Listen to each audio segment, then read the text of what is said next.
My name is Mark McGuinness, and this is the 21st Century Creative, the podcast that helps you thrive as a creative professional amid the demands, the distractions, and the opportunities of the 21st century.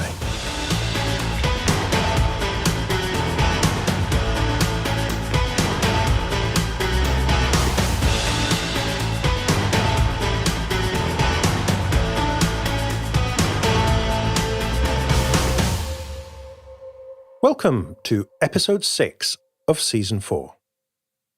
If you've ever dreamed of writing a great story, whether as a novel or a script for a movie or a TV show, then I have a treat for you today.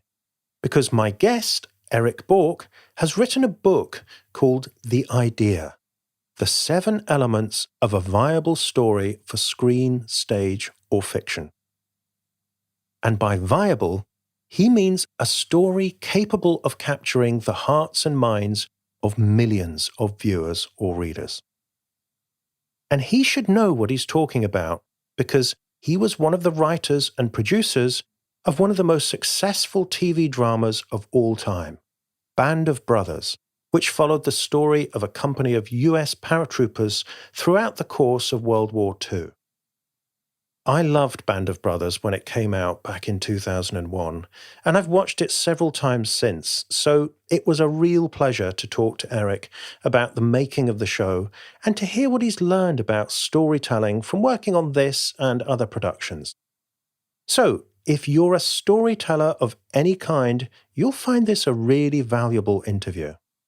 And even if you're like me, you like watching TV and movies, but you've got no plans to actually write any, then it will give you a different way of looking at some of your favorite films and shows. So that's coming later in the show. But before we get to the interview, I'd like to invite you to join me on a trip to Utopia.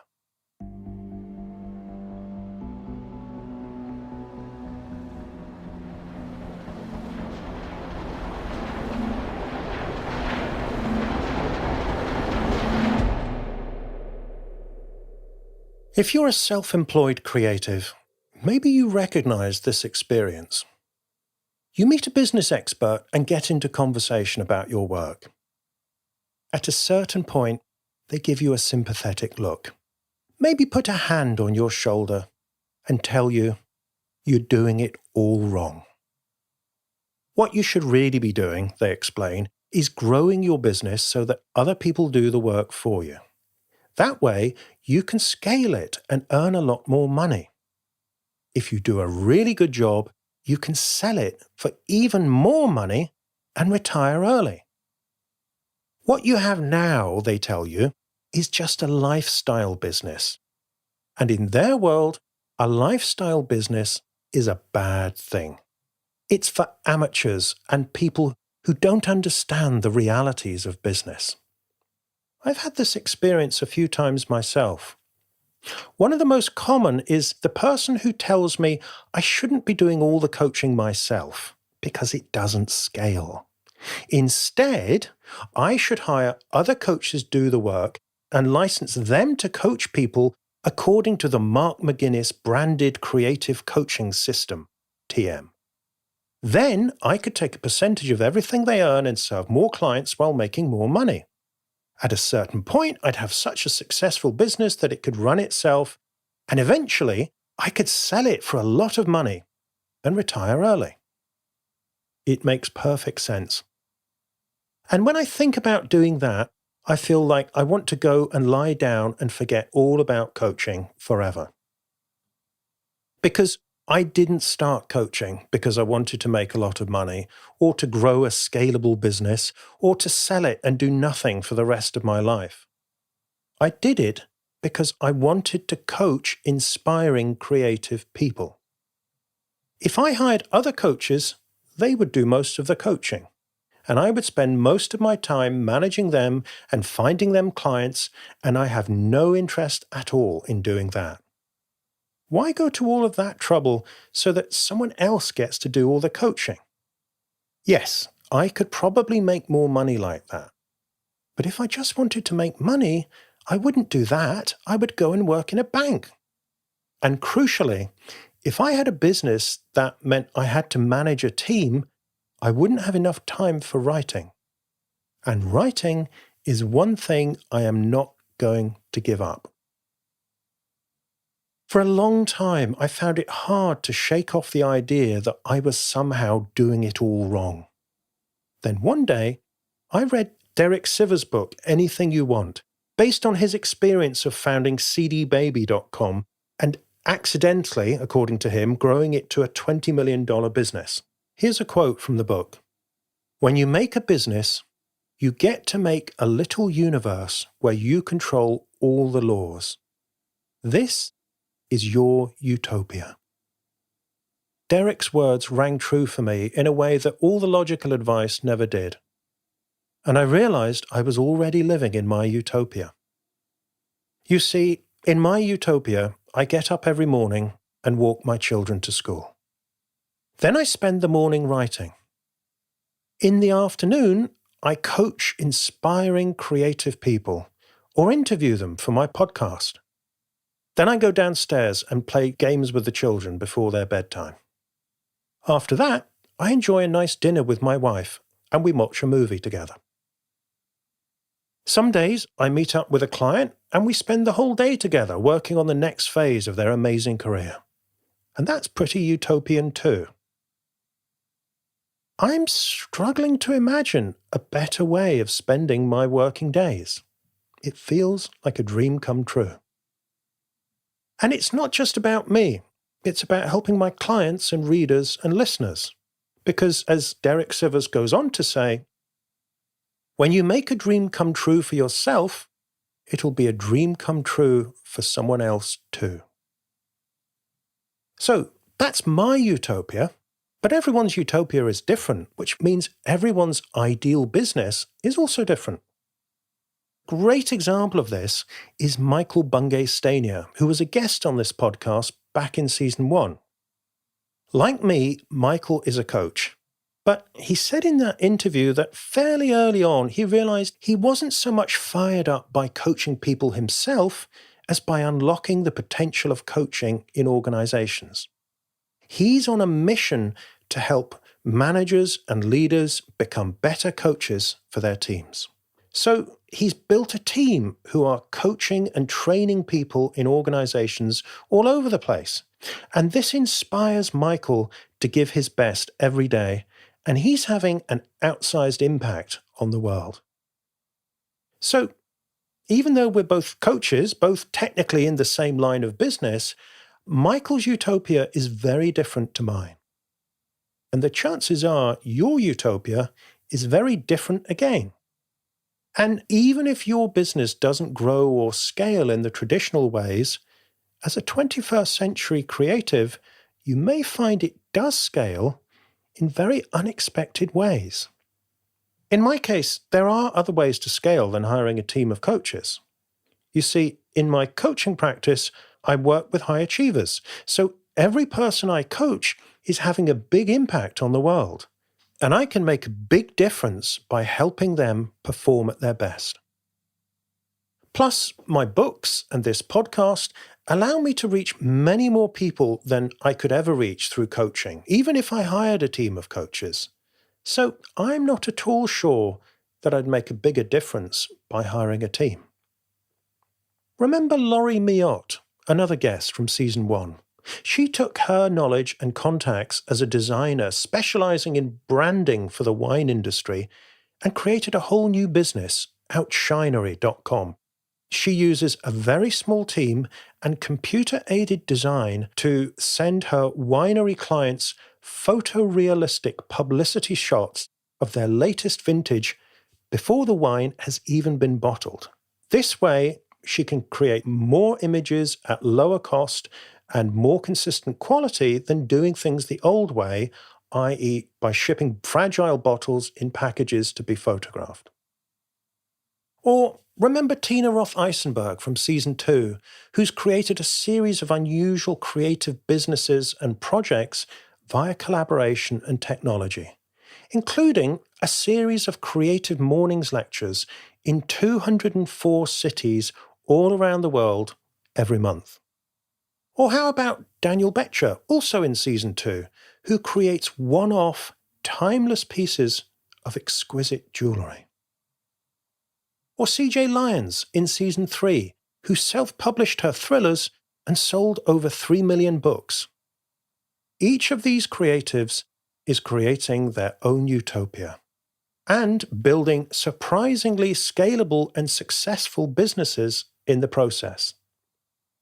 So, the next time someone offers you well-meaning advice about how to grow your business, listen with an open mind. It may be that they've thought of something you haven't, and we should always be open to new ideas. But don't assume that they know better than you, even if they have more experience or success than you do. They may know the traditional business world better than you, but they don't know you better than you do. And only you know the kind of utopia you want to create.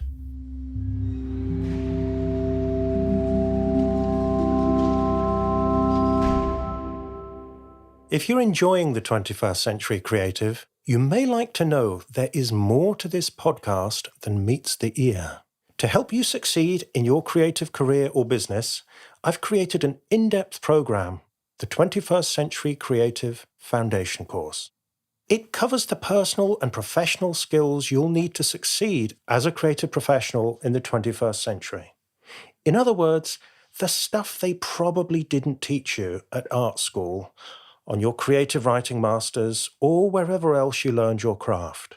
Things like how to manage your time, how to communicate your ideas, how to handle difficult conversations, how to close a sale, how to deal with money, how to grow your network, and how to attract an audience for your work. Altogether, there are 26 lessons in the course, full of practical advice, plus a worksheet for each one to help you put the ideas into practice. And I'm giving you the entire course for free. In case you can't quite believe your ears, go to 21stcenturycreative.fm/free course and see for yourself. When you get there, you can sign up with just an email address and you'll get your first lesson right away. By the way, the course has already been taken by over 11,000 students.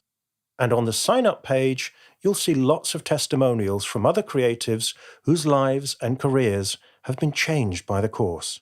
You can join them right now for free by going to 21stcenturycreative.fm/free course.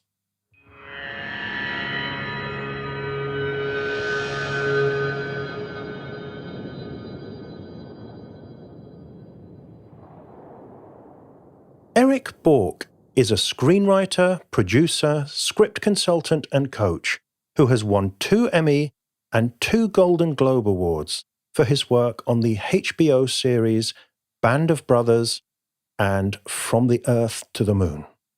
For each series, Erik wrote multiple episodes and was on the creative producing team, alongside executive producer Tom Hanks, and for Band of Brothers, also with Steven Spielberg. Erik has sold original screenplays and written TV pilots for NBC and Fox, and written screenplays on assignment for Universal Pictures, HBO, TNT and Playtone. Erik also teaches for the UCLA Extension Writers Program from the University of California, Los Angeles, and National University's MFA in Professional Screenwriting. He's been named one of the top 10 most influential screenwriting bloggers for his blog at flyingwrestler.com. The good news for writers is that Erik recently published a book where he shares what he's learned about what separates a successful story from the countless millions that never get past the slush pile. The book is called The Idea: The 7 Elements of a Viable Story for Screen, Stage or Fiction, and I invited Erik onto the show after several of my coaching clients told me how helpful they were finding the book in developing their latest screenplays for movies or for TV series. The idea is based on a simple and bold premise that the actual screenplay or novel draft or play script a writer produces is only a small part of what will make it saleable or successful. Because if the writer doesn't start with a rock-solid idea for a story, then he or she is building a house on sand. So Erik recommends spending a lot of time and brainpower up front, refining the basic concept of your story before you plunge in to writing the first draft. It's a difficult and uncomfortable process, but the idea makes the task much easier by laying out 7 essential elements of a great story and showing you how to make sure your story works on the multiple layers that are required to really connect with a large audience. The idea is a short book, but it's one that's changed the way I look at TV and movie projects, and it's fast becoming one of the books I buy most often for my clients. Plus, Band of Brothers is one of my all-time favorite TV dramas, so I'm thrilled that Erik accepted my invitation to come on the podcast and share his insights with you. In this conversation, you'll hear how Erik managed to break into the fiercely competitive Hollywood screenwriting industry, becoming a co-writer and producer with Tom Hanks. He also talks about the process of developing his own writing skills to be able to perform at that level when the opportunity came along. And throughout the conversation, Erik shares great practical advice to help you make your own stories more powerful and ultimately more successful. If you're a screenwriter, novelist, playwright, or any other kind of professional storyteller, this interview is essential listening. And even if you're not in that category, you're probably aware of the importance of storytelling to engage audiences and further your career as a creative professional, so you may well find it useful as well as entertaining. As you'd expect, Erik is a great storyteller himself, so this one is a really enjoyable listen and an inspiring example of what it takes to succeed in one of the most competitive and compelling of all the creative industries.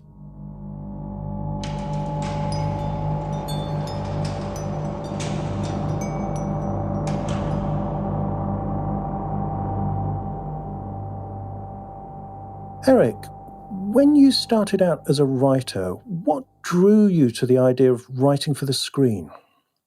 Well, I wasn't sure I wanted to write for the screen necessarily in the beginning, but I think the one movie that I saw that really kind of sparked something in me was this movie, The World According to Garp. When I was actually in high school, when I saw that movie in the theater, and of course, it's a movie, if you know it, about a writer, a fiction writer. Something about that movie really spoke to me and made me feel like I want to write something like this. I want to be a writer. But it took a while for me to fully embrace that I was definitely going to be a screenwriter. I went to college initially studying kind of interdisciplinary liberal arts, and then I flirted with being a music major and an English major. But there was a really great film professor at the college that I was going to, and I took his introductory class, and it really kind of hooked me.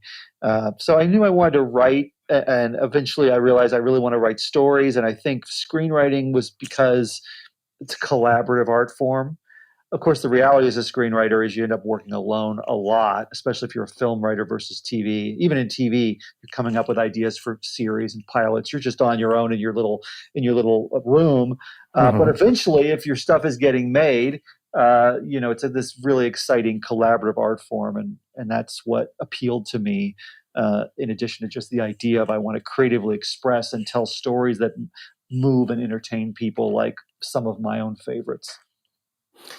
And, that little phrase you used is quite significant. You said, if your stuff is getting made, because it's a very competitive industry, isn't it?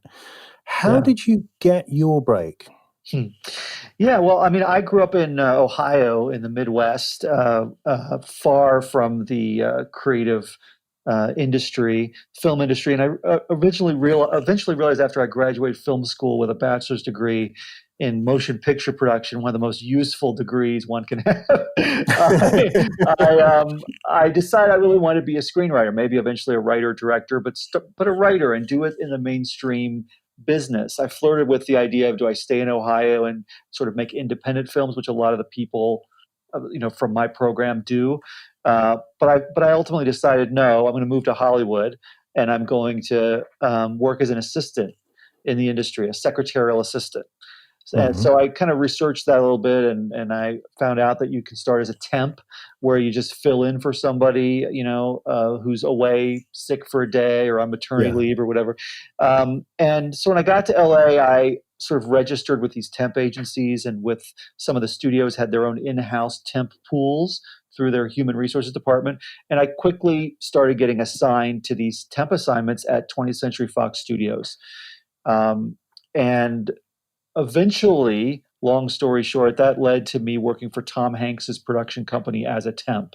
After I'd been doing it for a couple of years, I'd worked on a series during those 2 years. It was still kind of part of being a temp, but it was a writer's assistant job for this show Picket Fences, the David E. Kelly drama, which Mm-hmm. that felt like a huge break when I got that. But then after that season ended, I was kind of back in the temp pool at Uh-huh. Fox, and eventually got assigned to Tom's production company. And Tom had just moved his company onto the Fox lot, having been at the Disney studios prior to that. And it was really just him and his longtime personal assistant. And I was just the temp who was kind of like the guy that knew Fox and helped them get their office set up. And then they just kind of kept renewing me as an ongoing temp. And eventually that turned into a permanent, kind of like second assistant to Tom Hanks, basically, Mm-hmm. position. And that was when he was winning his back-to-back Oscars for Philadelphia and Forrest Gump. It was a really cool time to be working for him, as he became kind of like the biggest, movie star in the world. And it was my job to take the Oscar statuette to the Academy building the next day and get his nameplate put on. Whoa. So, in my beat up Toyota Celica, I had Tom Hanks' Oscar on the passenger seat. It's kind of crazy. So very memorable part of that job. But so, I was in the center of, I was working for somebody who was really, at the highest level in the business, but I was still an assistant. And I was writing on the side. I was always writing on the side. I'd always carve out an hour a day or something, whether it was early in the morning or at night, or, sometimes in my day job, that job, I would have free time during the day, because like he went off to shoot Forrest Gump for like 5 months, and I was the only one in the office, and there wasn't really that much to Mm-hmm. do. So I was writing at work some days.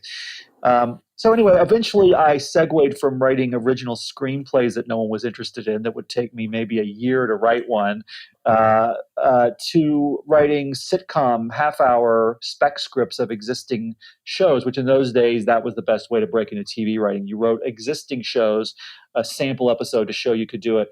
Nowadays, it's more about writing original pilots, although there is still some room for writing those spec episodes. And I took a class at UCLA Extension at their writers program, in sitcom writing. I just thought, hey, it'd be fun to try my hand at this instead of these features that took forever. It seemed like a easier thing to write half-hour Mm-hmm. spec episode of a show that someone else had already created. A lot of the difficult part of it had already been done. Yeah. So I wrote a Frasier spec script, was my first one. That I started in that class, and I ended up showing it to a friend of mine who had worked with me on Picket Fences as a fellow kind of assistant level employee, who had recently signed with an agent as a writer, a kind of junior beginning agent, which I'd known. And she liked the script, was willing to show it to the agent. The agent liked it, wanted to see what else I had that was original. So I showed her my latest screenplay that no one had been interested in, and she liked it enough to want to sign me.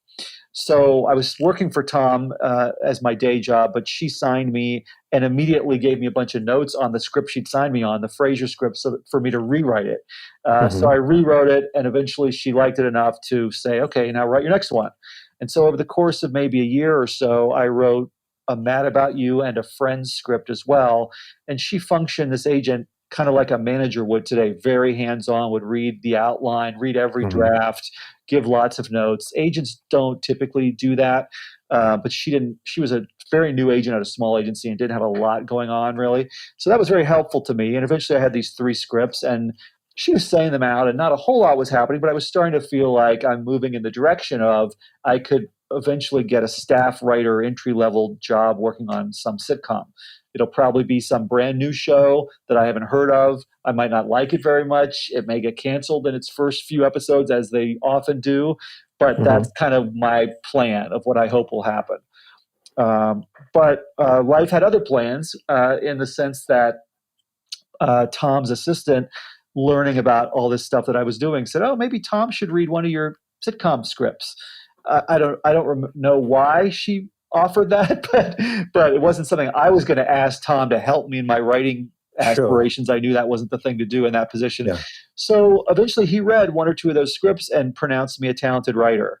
And in his own kind of jokey, mocky, funny, warm way, and eventually offered me what became my big unexpected break, which was, what if he promoted me to a new position at his company, and if I helped him kind of figure out this miniseries from the Earth to the Moon that he had just sold the idea to HBO. In the wake of Apollo 13's success, Tom wanted to do this miniseries where he dramatized all 12, well, not all 12, 12 episodes covering all the other Apollo missions and that whole space program. And they'd gotten the rights to this book that had just come out. There was a new book about the Apollo program. And he asked me if I would kind of like help outline the series, work with him to kind of figure out the series. He'd sold the idea, but we had to do the hard work then of like kind of creating sort of a Bible that you could then give to writers who might come write scripts on the show, scripts of the miniseries. And I would also help find those writers. There were a couple other producers attached who were working on finding writers. So I accepted graciously that offer. Right? You didn't think too long? Yeah. I remember him saying something like, and by the way, if you don't want to do this, that's totally cool too. Like, yeah. No, I think I'll stay in my current job or just leave. So that was my initial big break, and then we started working on that, and eventually created this kind of long outline, and started finding writers, and eventually one of these other producers suggested maybe I should write one of the scripts. So again, I wasn't going to suggest it myself, but if someone else was going to say it, great. Yeah. So I ended up then choosing one of the scripts to write myself. And it took a long time for that script to become one that people thought was any good. But once it did, I was then asked to rewrite some of the other scripts that maybe had issues. And, I was kind of then Tom's inside person who had been with him from the beginning and kind of really knew his taste, whereas these other writers were hired in freelance who might not have that advantage. So eventually I was rewriting other episodes, doing, last minute writing before shooting on some that I didn't get writing credit on. Others I got shared credit on. The one that I initiated, I got sole credit. And I ended up playing a role as a producer on it, with the title co-producer ultimately, that I really just got to be there in the room where it happened, so to speak, for every single thing that happened. It was, casting, hiring directors on the set, in the editing room, etc. And then by the end, when it won the Emmy and all the other big awards that year for Best Miniseries, I got to share in that because I was one of like 10 people with a producer credit. Wow, that's quite the story. And, that is, you can look at it on the outside and say, wow, that's the dream gig. But to get the dream gig, you really did your homework. I mean, you were working on your own writing. You worked out where you needed to be, where the action was. And, you weren't too proud to go in on the ground floor and make yourself helpful and be on hand when somebody asked the question, oh, what do you have? Yeah. Yeah, I wasn't too proud because I knew I was nothing. I had nothing. I was a kid from Ohio. I was lucky to have a secretarial job at 20th Century Fox, of all places. It was like a dream come true. So each step along the way, it wasn't so much humbling myself as it was, here's the next step forward that I could take. But I do want to highlight it because, sometimes I'll talk to writers and they think, well, I've written all this stuff. Why am I not getting anywhere? And it's like, well, they're not putting themselves out there. They're not being in the arena where the opportunities happen. And I love the fact that you approached it with, on both fronts. Yeah, it really does help. I mean, people ask, do you have to live in LA to be a screenwriter? And the answer is not technically, especially if you're writing features as opposed to TV, but it helps. And it especially helps if you can have a day job in the industry, which, most people do that when they're still in their 20s, fresh out of college, like I was. It's kind of hard to make a midlife change and go do that. But, a lot of people that end up breaking through as writers did have that kind of job. especially in TV, a lot of people become writers' assistants on a show and eventually get a chance to write an episode of that show. It's like the most natural segue. There's no other way that where you're kind of already on the inside, kind of on the brink of it, than that. Okay, so you worked on From the Earth to the Moon, which was a terrific series and a great success. And then, if anything, you topped it with Band of Brothers, which was, it really is one of the landmark TV dramas. And it was a huge success. It obviously had Hanks involved. I was looking at your co-producer credits include Steven Spielberg as well. I mean, what's it like to work on one of these big productions where there's an awful lot at stake and everyone knows this could and should be a big success? What kind of pressure do you experience that, or what kind of atmosphere is there day to day? I honestly didn't ever experience the pressure of this has to be a big success. I mean, there's pressure of like, what's my role in this? And if I'm writing a script, I want the script to be good. Yeah. But the overall pressure of the miniseries being a success, I mean, I was fortunate, I guess, to just be able to work on making it as good as it can be and not feeling like, I'm the one who's signing my name to this and is going to be judged, or, it's all on my shoulders. Because when you have Tom Hanks and Steven Spielberg were the executive producers, it's really their project and you're working for them, you're helping them do it. And they're such mammoth names that HBO very much trusts them and leaves them alone and lets them, do what they want to do. So I'm really working for them as opposed to working for HBO or feeling like, I'm having to make this on my own. I'm part of a really big team. But it was, so I wouldn't say it really kind of had that pressure cooker feel necessarily. I suppose at times it did, but we had months and months and months to be writing before we started shooting. Not to say there wasn't a lot of rewriting and stuff happening while we were shooting, because there was. But it wasn't like when you're on a network series where you're having to churn out episode after episode and you're writing and shooting and editing all at once and the ratings are coming in and you could get canceled at any moment. That actually is more of a pressure cooker in a way. With HBO, it's like, you're not going on the air until everything is complete and it's all done. And once you go on the air, ratings aren't really the main concern.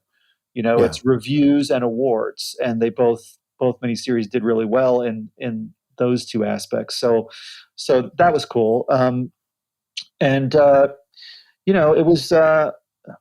was kind of a reuniting of some of the same key people that had worked on From the Earth to the Moon in terms of producers, directors, and writers, as well as a bunch of new people. And Steven Spielberg being the main new person.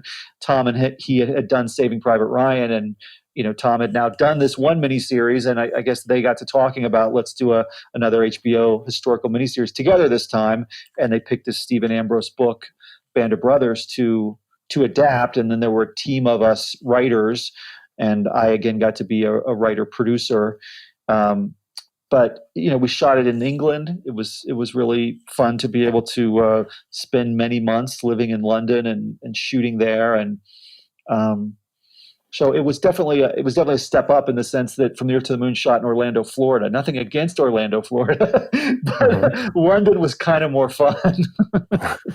Right. Okay. I guess from this side of the pond, Orlando seems relatively exotic. Perhaps. And maybe getting a bit closer to the theme of your book, which is called The Idea, the 7 elements of a viable story for screen, stage, or fiction. What do you think it was about Band of Brothers that made it such a big hit? Obviously, it had a lot of backing behind it, but it won all the awards, broke all the records. What was it you think about that particular central concept at the heart of that series? Well, I think the theme, right there in the title, was about brotherhood, and so it wasn't a war project that was just about, let's save Private Ryan and bring him home, or let's defeat Hitler on D-Day. And it also wasn't a war. It wasn't a war project in my mind. That there are kind of like two kinds of war movies. There's the mission-oriented movie like Saving Private Ryan, and then there's the kind of hell of being in war sort of movie like a Platoon or something. Right? Yeah. You're either rooting for the mission or you're focused on war is hell and dehumanizing, and this individual who's stuck in this war situation we feel for and relate to. So Band of Brothers kind of did both, and it did it with this focus on here's these group of guys that you're supposed to care about and care about their relationship with each other, and we're tracking them through the entire experience of the war, which I don't know that anyone had quite done that before. So there were missions each episode, some of them triumphant, some of them not, and the missions were exciting to watch. But it was also this, getting invested in this group of people and their bond with each other, knowing that over time, some of them are going to die or be horribly wounded and are going to leave, and new ones are going to come. And so I think it's that combined with HBO spent a whole lot of money to make it look and feel really authentic. And the people who pulled that off, production designers, cinematographers, etc., did a really amazing job with making the audience, I think, feel like they're experiencing war. And I think both of those things, Saving Private Ryan was a direct, inspiration and model for, because it was also kind of trying to be about a group of guys you cared about who had a mission.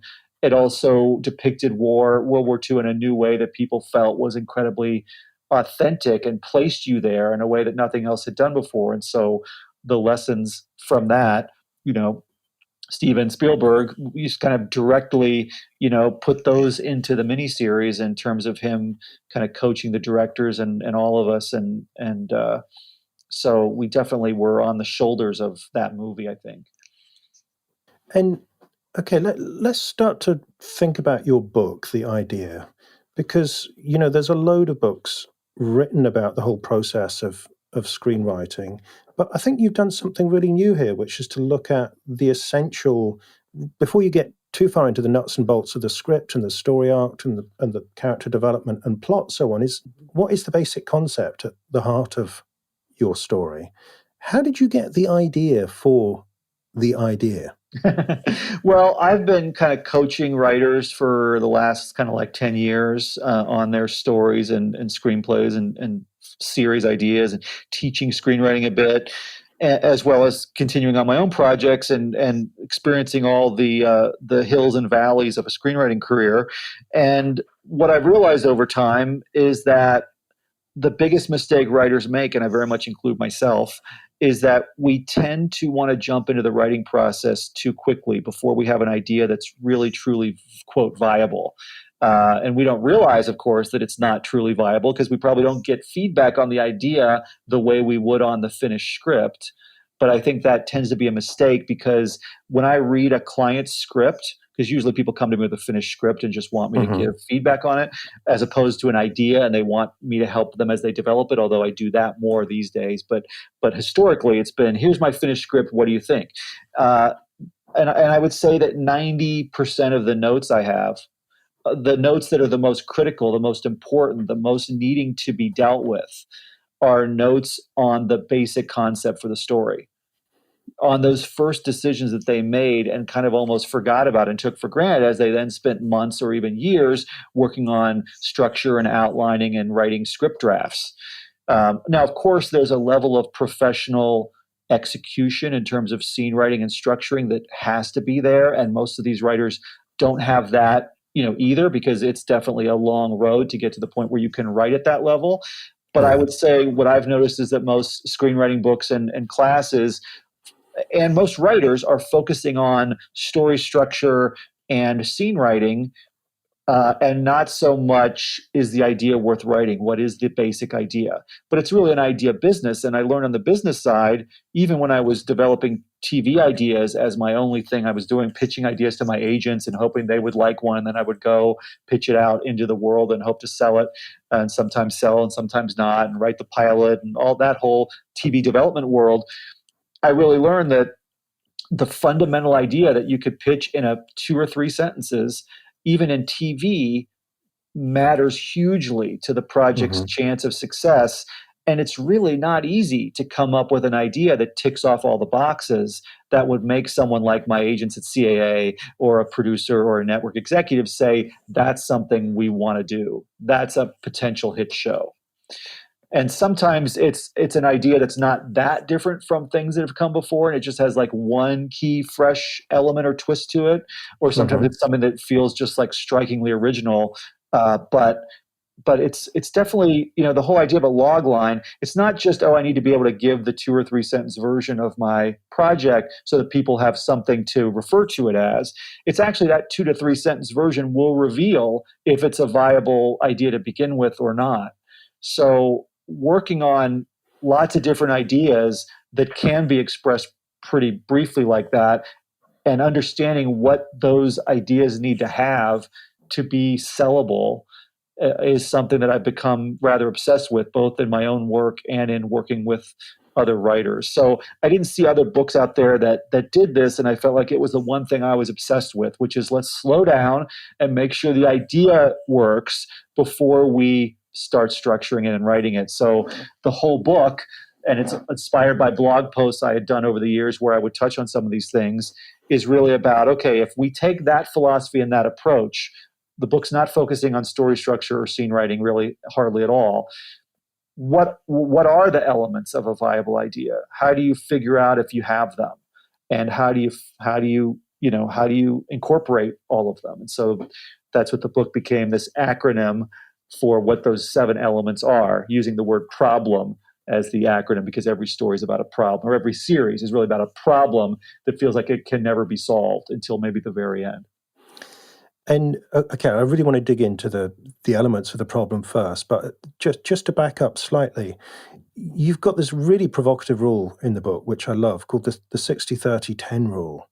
Can you explain what that is and why it matters? Yeah, that's in terms of the percentages, they add up to 100%. So in terms of the 3 things that the 3 elements of a project, or the 3 levels of writing, there's the basic idea, then there's the story structure, and then there's ultimately the scene writing, the words on the page that we all see. In terms of how important they are, my sort of rough guesstimate is that 60% of what makes something ultimately, quote, sellable enough or perceived as good by the greater world is in the basic underlying idea that you could express in a page or less, or even a log line. 30% is in the structural choices, and 10% is in the actual scene writing. Now, again, those structural choices in scene writing, if they're not professional level, can totally, screw you. Yeah. But in terms of the importance, the hard work, the time spent, not necessarily the time spent, but the ultimate value to the project, it's like getting the idea right matters more than half, and everything else is, less than half.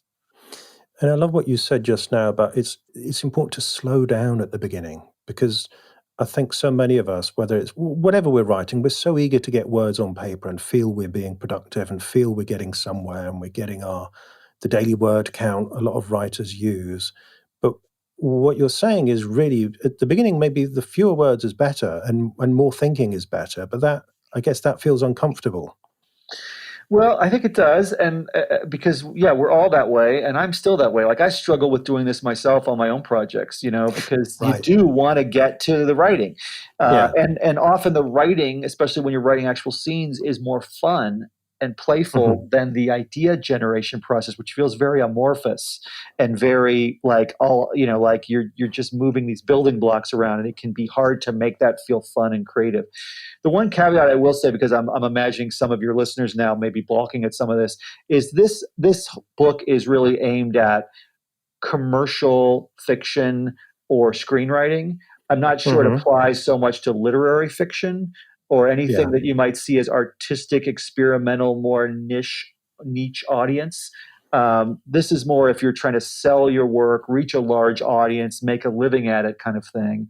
And I'm not saying that's the better approach, by the way, for a creative person either. I'm just saying that that's what I'm trying to do, and the people that come Yeah. to me are mostly trying to do that. And my dealings with the industry, the mainstream industry, and even I think to some extent independent films, for them to break out and be successes, these kind of principles apply to that.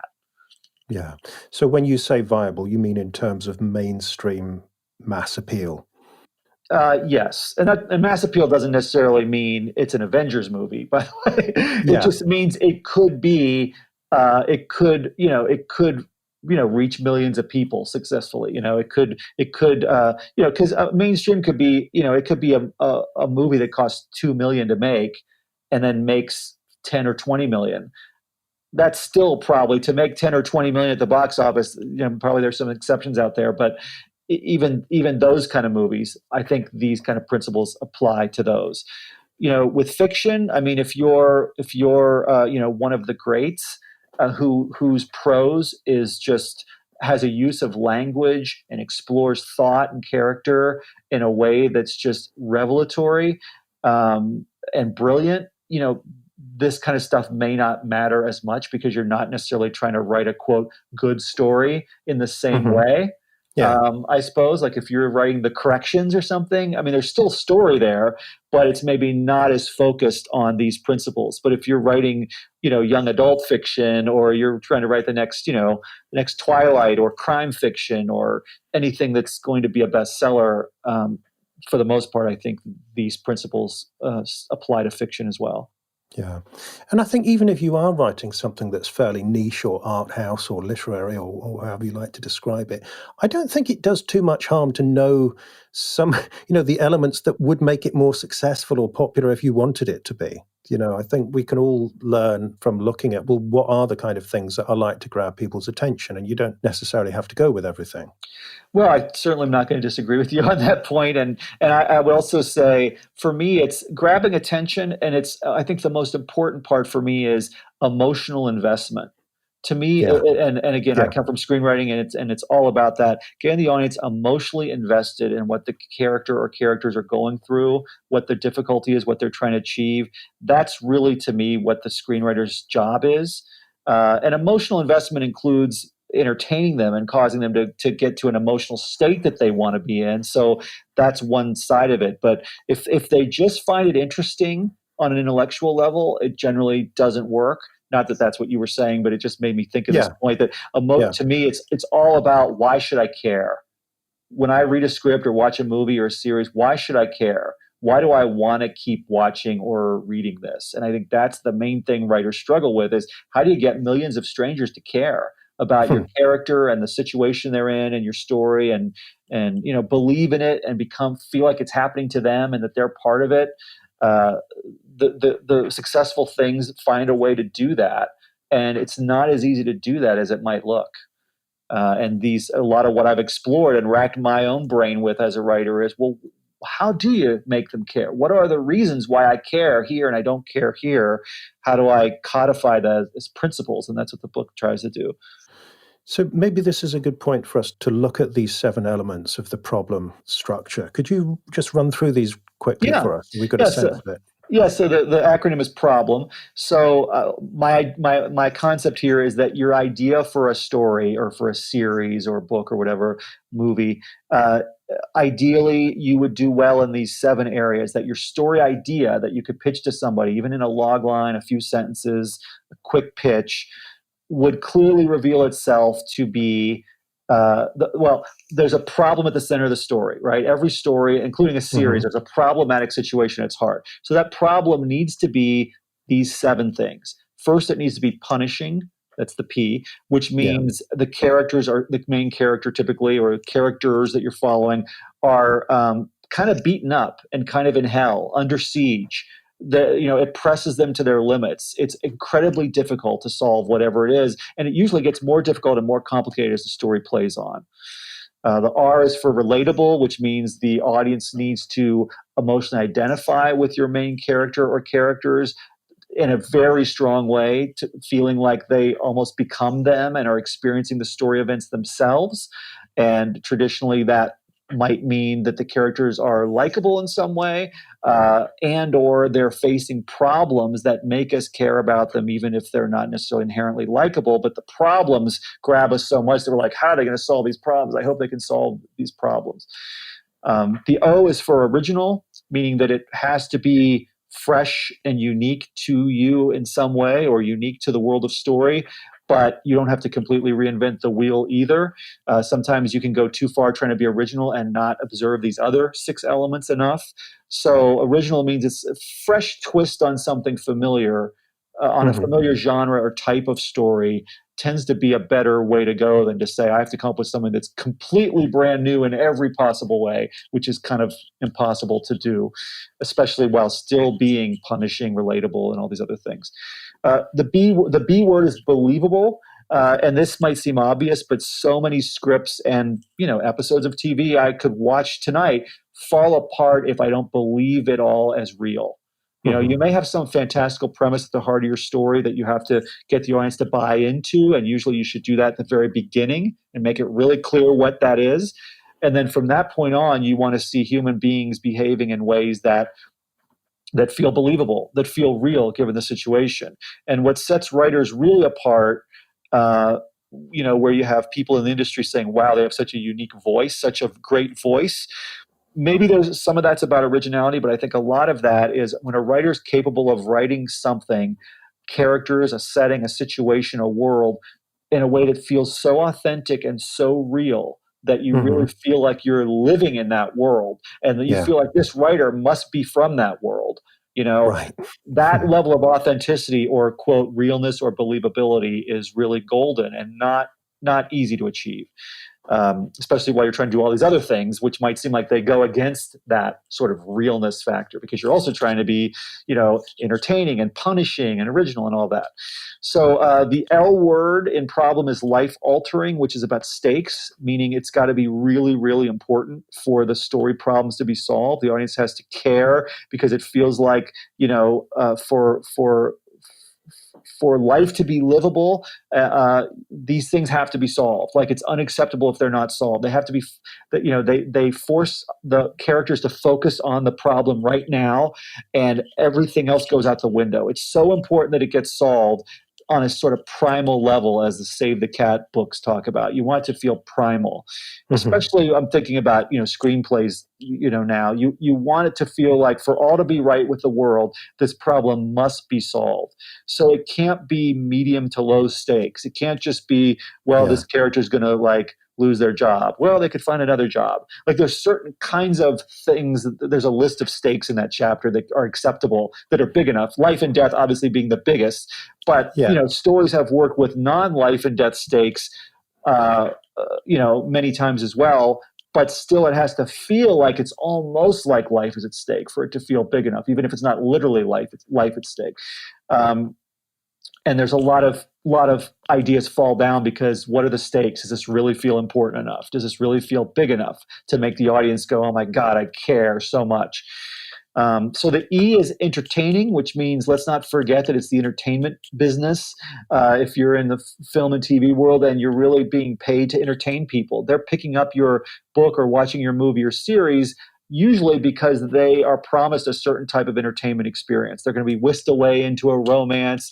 They're going to be laughing their asses off in a comedy. They're going to be super excited by the action spectacle, whatever. There's a list of types of entertainment that is in that chapter as well. You're trying to make them experience a set of emotions that they're coming to your product to experience. Remember, they're going to watch your thing or read your thing knowing what genre it is, usually, and deciding, I want to watch this romantic comedy. I want to watch this, this psychological thriller. I want to read this, crime procedural or whatever it is. So all of those different types of stories or genres have built-in entertainment elements to them. They have methods in which they kind of grab people emotionally and keep them emotionally invested and bring them to emotional states as they're consuming the material that they want to be in, fascinated, amused, whatever. The last one is M, is meaningful, which has to do with theme and what your story is really about beneath the surface plot. What makes it kind of stick to your ribs, so to speak? What makes it relevant and resonant to people's lives in general? Yes, it's about a specific situation for specific characters, but it's exploring larger issues, situations, elements of the human experience that hopefully a large number of people can feel like it's impactful and memorable, and it kind of shifts them in some way, or it sticks with them and feels like it adds something to their life. It explores something that's meaningful to them. It's not just a throwaway entertainment experience. Although if you're entertaining enough like, Transformers or something, you may not need to be so meaningful. You might still make a lot of Yeah. money at the box office, so to speak. But when you're a writer trying to break in, being able to write something that feels truly meaningful is often that extra thing on top of these others that makes you really get noticed. So the bar is quite high, isn't it, Eric?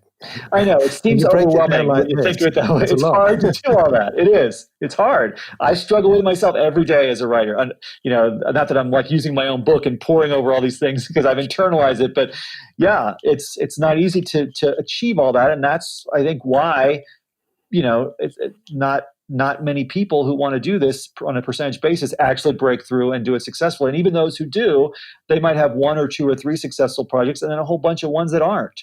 And I would Mhm. argue that the ones that aren't usually have fallen down in one or more of these categories on an idea level, even though they maybe didn't realize it. But when I look at it in retrospect, I'd say, well, this just wasn't that entertaining, or this just wasn't that believable. And that's why it didn't work. So would you say if any one of these is missing, then you're going to have serious problems?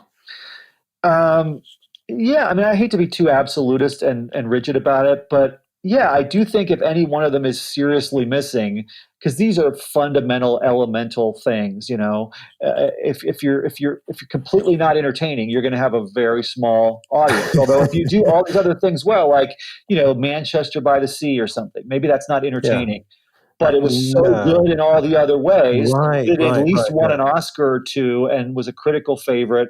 And maybe it broke even, made some money at the box office because it like won Oscars and stuff. So I think it's possible sometimes to have one of these be less central if all the others are really working like gangbusters. But ideally, if you can get the full set. I mean, one thing I've discovered with clients, since I discovered the book, I've been sending it to them and saying, okay, we're going to go through the book and we're going to do a kind of a checklist for it. Because at the end of every chapter, you've got a terrific checklist for how you know that it's believable enough or original or punishing enough. And we go through the concept for the script or the novel or whatever it is they're working on.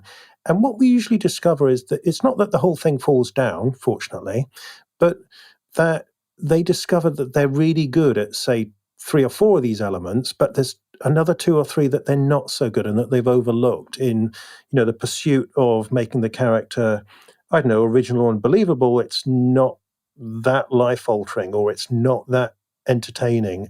And it's really opened up some great conversations about how you can just take each of these elements up to 11, so to speak, in Spinal Tap language.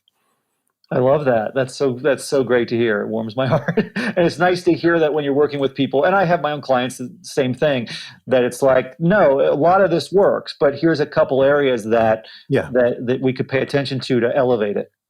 Yeah, I really think this is one of the books that, I mean, I'm always looking for books for clients, but this is one of the books that I get the most enthusiastic. Oh, this gives me somewhere I can go with this. I've not had anybody say, "Oh gosh, that really crushed me. I realized it wasn't any good." It was like, "Oh no, here's where I'm falling short, and here's where I can go next to fix that." Well, I love that because that was probably my biggest worry with the book was that it would feel soul crushing. And as a writer, I know what it's like to feel soul crushed on an almost daily basis. Yeah, So, we're so good at that because it's on our yeah, own because back, aren't because we? it is a tall order. And I made the last chapter be about what do you do with this and some ideas about how to work with the idea and this sort of problem acronym that I hope would help to give people a sense of it's not all so hopeless and impossible. While at the same time, you recognize it is a high bar, and that's why it's hard to succeed at this. Great. So this is a book that I think, I mean, for me, it's just transformed the way I look at films and TV. I mean, I'm watching stuff week in, week out, and it's showing me new ways of looking at it. And I think if you're in the business of writing stories to entertain and hopefully to make money and to get stuff sold, this is a book. I mean, it's fairly short. You could read it over a weekend, but it really will make such a difference to the way you look at each project going forward. It gets my wholehearted recommendation, and it's got one of the highest underlining density of books that I've read in the last 12 months or so. So, okay, let's maybe finish up with your challenge to the listener, Eric. I mean, this is the point of the show where I like to ask my guests to set the listener a challenge to put some of the ideas into practice this week, to do it or to get started in the next 7 days. So what challenge do you have, Erik? Well, here's what I would suggest. I know that your listeners are a wide range of creative people. They're not all screenwriters. They're not all writers necessarily. Although hopefully these principles are interesting even to those who aren't exactly. What I would say is on this whole theme of you don't have to completely reinvent the wheel when you're coming up with an idea for something. What I want to ask everyone is to consider this. Take 5 projects you really love in whatever medium is that you're working. And this is about coming up with ideas, sort of a brainstorming tool for ideas of things you might write. Five different projects in that medium that you love. With each one of them, come up with your own idea for something unique and new that you might consider pursuing that only changes one key element of that thing. In other words, you're taking something and you're copying it, but you're changing one key element. And this may seem like it would lead to something really unoriginal and clearly derivative, but actually, if you were to pursue one of those projects, you would find that over time it would end up changing more and more to where by the end, no one would ever recognize it as having been this other thing with just one changed element. I remember reading Paul McCartney once said a way to begin songwriting is to think of a song you like Please Mr. Postman, and you come up with some slightly altered thing like I'm sorry Mr. Milkman, and then you start pursuing like what that song would be, and by the time you finish the song those words aren't even in it anymore, but it was like your launching point to something else. So in the book I quote this producer manager Victoria Wisdom, who I once saw give a talk where she said, a lot of movies build off other movies. Like you have like the James Bond movies. Then you had so you had this kind of like super spy. Then you had the super spy who didn't remember he was a spy, which is the Bourne Identity. Then you had 2 super spies who were married, and that was Mr. and Mrs. Smith. And then you had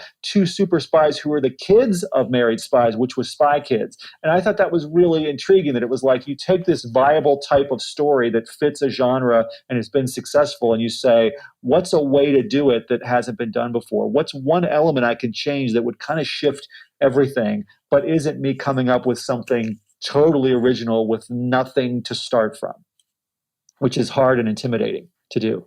I love this, Erik, and it's actually making me think. Quite often this is how I get going with a poem. I'm reading a poem by a poet I really admire, and at a certain point I think, well, okay, what would my version of that be? If I had to rewrite that poem, or if I had to take that form and put a different subject in, which is usually the way I do it, what could I do with that? And very often that leads me into something I would never have thought of in any other way. But it's much easier than just starting, the terrifying blank sheet of paper. So this is great, folks. And if you're feeling brave and you want to share the results of your experiment, then do drop by the blog and leave a comment. So if you go to 21stcenturycreative.fm/Erik, and that's Erik, Erik, then you can leave a comment after the interview. It'd be really great to hear what you do with that. So, Erik, thank you so much for this. This has been a really fascinating journey into story. So if people want to continue the journey, then obviously they need to go out and get the idea, the 7 elements of a viable story for screen, stage, or fiction at the usual bookshops. Where else can people go to learn more from you, Erik? Well, first of all, I would say regarding bookshops, try Amazon first. It's not necessarily going to be on shelves in bookstores, although you can order it into any bookstore you want. But Amazon is the primary place to get it in both Kindle, ebook, and paperback form. In all the different countries, Amazons all carry it, not just in the U.S. store. That's number one. And the second thing is I have a website which is called FlyingWrestler.com is the name of my blog, Flying Wrestler, and that's where you'll read, newer blog posts as well as things about the book and things that inspire the book, and see all of my coaching and consulting services and rates and how to book that. And that's generally where you can contact me. My email address is available there as well. So, FlyingWrestler.com. That's great, Erik. And also, picking up on what you were saying about finished script versus idea, when is the best time for somebody to come to you? Should they come right at the beginning of the project, or or when? I mean, I think that's ideal, is to come when you just have ideas and you want feedback on maybe even multiple ideas, but it can be at any point in the process. And a lot of times when writers come to me sort of midway through the process, what I'm still doing in the beginning is evaluating the idea, and my notes on the idea end up having, creating some changes in what their approach, which means restarting in certain ways. So earlier the better, but still I would say a sizable percentage of my clients come with a finished script, and then I'll read the script and give feedback, and then it's like, okay, now what? These are major notes often, and as they go to do the rewrite, then we start that kind of idea coaching process with the rewrite. Let's figure out the rewrite. We've gotten all these notes. What's the next version of this going to be?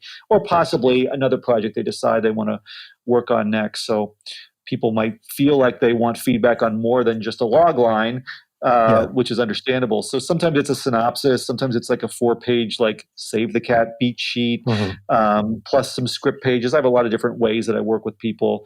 But of course, my main premise, though, is if you can get feedback early on in the process, it can save you a lot of time and heartache. Great. So if they want to start that conversation with you, then flyingwrestler.com is the place to go. That's correct, yes. Right, okay. And obviously we'll have all these links in the show note as usual. So Erik, thank you so much for your generosity and your wisdom. I found it very entertaining apart from anything else, as well as meaningful. So it's been a real pleasure having you on the show. Thank you so much for having me. I enjoyed it as well, Mark.